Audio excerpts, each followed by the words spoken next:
It's First Corinthians chapter 10, verse 1. And so it's not be ignorance that you ignore that. And so then I really want that. I want that you to First Corinthians chapter 10, verse 1.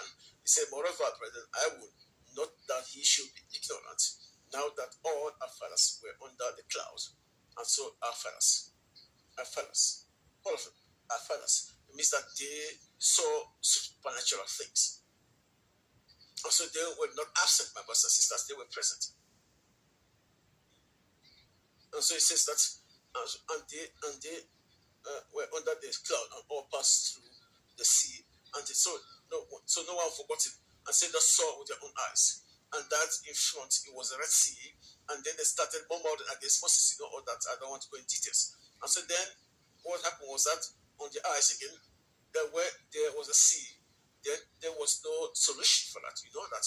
And they saw that something happened because the God of the fathers was not a God that was making errors, and so he was a good strategist, and so he knew why he brought them there, but they ignorance, and they know that the intelligence, and so intelligence with their thought, and then they say that ignorant because God cannot do things according to your thought, and so they must know that we know that all our days of our lives, and so our thoughts, and will never be their thoughts.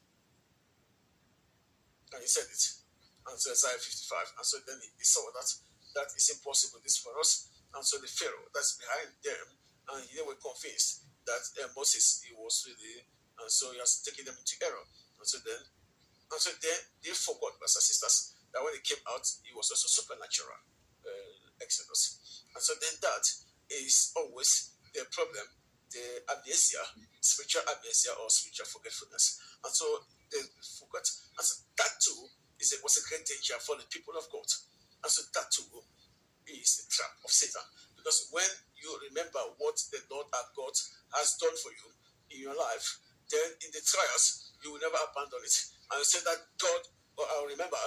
And so that also encourages me, because when I was there in the pit, no one saved me, and he came and he made me come out. And today again, I am attached to him. And that is it, my brothers and sisters.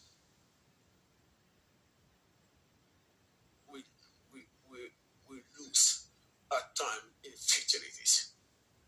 And so our thoughts are sordid and unclean. And our imagination too sordid and unclean. And so we cannot serve God, with unclean things. And there's nothing good in it. And so then listen now to this. Listen. And so they all passed through the Red Sea, and they saw that God opened up a way that you can imagine. I was told you that when the Lord made them come out again, and they passed through that place, and him, before that the sea was there, he has already made a way on the sea before they came there. And so he knew. And so that's why he brought them there. And so they was never mistaken. And so you must always allow them to do it. And so he said that if there's no way, and so I let him do it and have trust in him. And so he knows why he brought you to that place.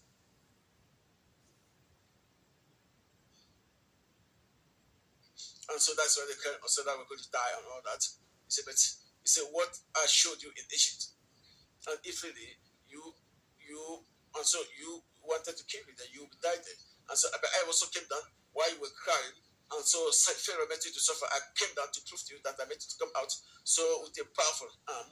And so if the last day too, that Pharaoh was saying that I don't want it, I wanted to show you that me here, I had him, and I had him also. Well, good. And so never forgetfulness. That's the problem. And we're people of God. We are so much natural people, and so that we start having, you see that we want to gather we want to gather and also be in the people of this world and be the thoughts of people of this world, And so, but the people of God cannot reason like people of this world. God has thrown us from the midst of the world, and so we cannot reason as the world is reasoning. May God have mercy on us. And briefly, the Lord opened up the way, and when they saw that they had started troubling, he said, certainly this God is not he was not only the president at that time. And so no, he has always been true. And even when he came to look for you, he said, remember also that I made a promise about you people. And so it's the spiritual forgetfulness makes you to live as you are living now. And so because if you knew that and be cautious and you always be in fear and respect. And so when you open up your mouth, you must calculate before you open up your mouth to speak. And this show uncertainties. I know the time.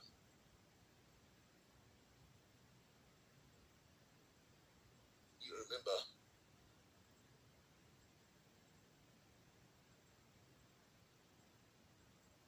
when Isaiah was found at that place there, and that he saw the heavens open.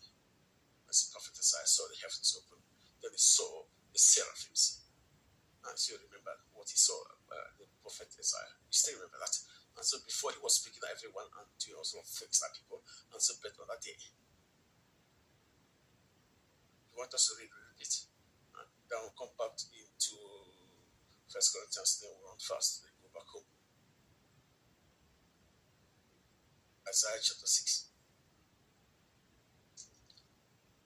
Isaiah chapter 6.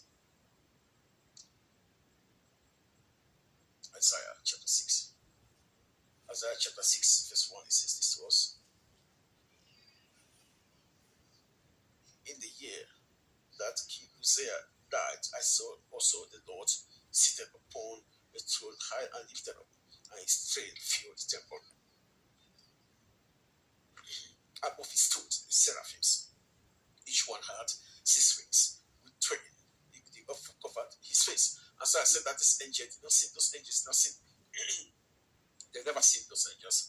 And so, but you must be that respect come in our hearts and consideration, brothers and sisters. And even when we are in the midst that his name is called, we sit down also with respect. And we cannot sit anyhow. And so that's why we see that in the interior of a person, there is, when the Spirit of God is there, then you feel when the person is standing in the places. So there's something that gives you respect because his name is called. It said this, that's verse 2, Isaiah 6 2. And it stood, and so above they had 6 wings, and with 12 they covered his face, and 12 he's covered his feet, and with 12 he did fly the feet and the face. And one cried unto another and said, Holy, holy, holy is the Lord of hosts. And so they were seeing themselves unclean. Unclean, yes. It was so simple that we say that 3 times holy, that will start up, people say, but it cannot be 3 times holy. It cannot be, his holiness cannot be counted. And so the holiness that he has, we cannot be able to count it, and to count it, we cannot enumerate it. And so that's why it says that holy, holy, holy is the Lord.